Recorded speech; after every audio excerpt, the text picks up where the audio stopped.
Hi, Tony Kashawi here. I'm with my box of masks. Now, inside here is a set of 7 Commedia dell'arte masks. Now, I thought I'd do one of those unboxing videos that you see on YouTube. So if you've ordered this is what you'll get in the mail. It's a storage box. I usually wrap it up in some paper so that we don't end up with stamps and labels all over the box. This is your storage box.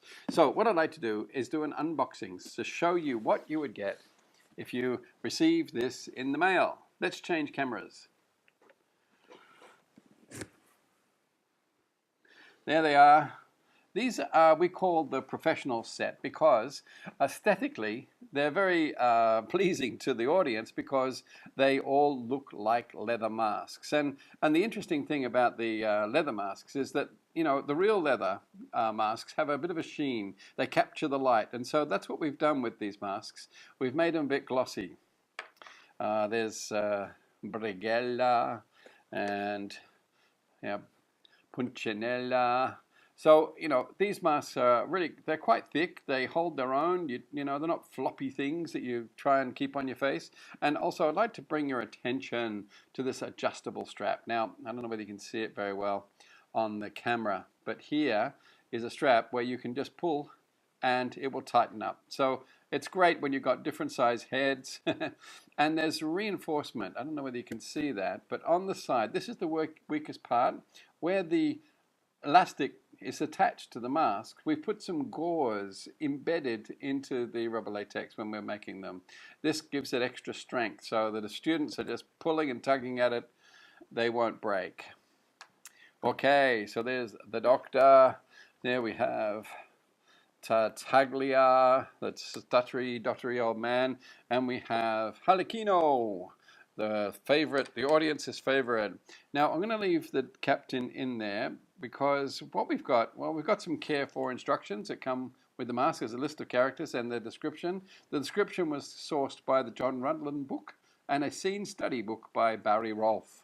So hopefully that's a good source. And we've got some care for instructions and a bit of a description of where the mask come from, who the mask maker was, etc. And of course, if you order my book will come with the mask book. So there's no extra postage if you order the book.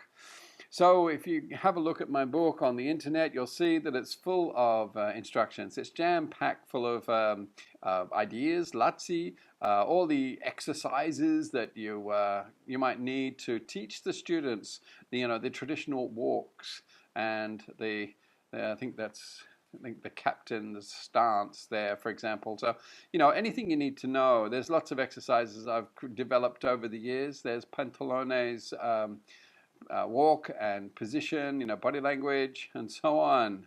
Okay, so my book, you can go along on the internet, onto the website and have a look at some of the pages, but I want to show you this. This is a bit of a saddle here. I call it a saddle, but it's a raised area in the bottom of the box, and we cover it up with this nice velvet material because it's good to always keep them in a fairly, make them reverent and so that when the students look at the masks and they pull them out of the box, they feel special because they are special. People get this sort of air of excitement when they're going to do mask work in the theatre because they're thinking, oh, what is the mask going to make me do? And you can use that to your best ability. Use that excitement and energy to get the best work out of your students. Okay, we're putting them away. That's it. That's the unboxing done. Let's come back to the main camera. Okay, so storage box. It will be yours if you order the set of 7 professional set of Commedia. That's the leather look. So if you know anyone who think you might be interested in purchasing a set of masks, then share, send it to people, write a comment, ask us questions. In fact, please write a comment in the comment area. It's just really nice to be able to get some feedback, whether people are watching these videos or not. Okay, thank you very much for stopping and watching these few minutes. Bye.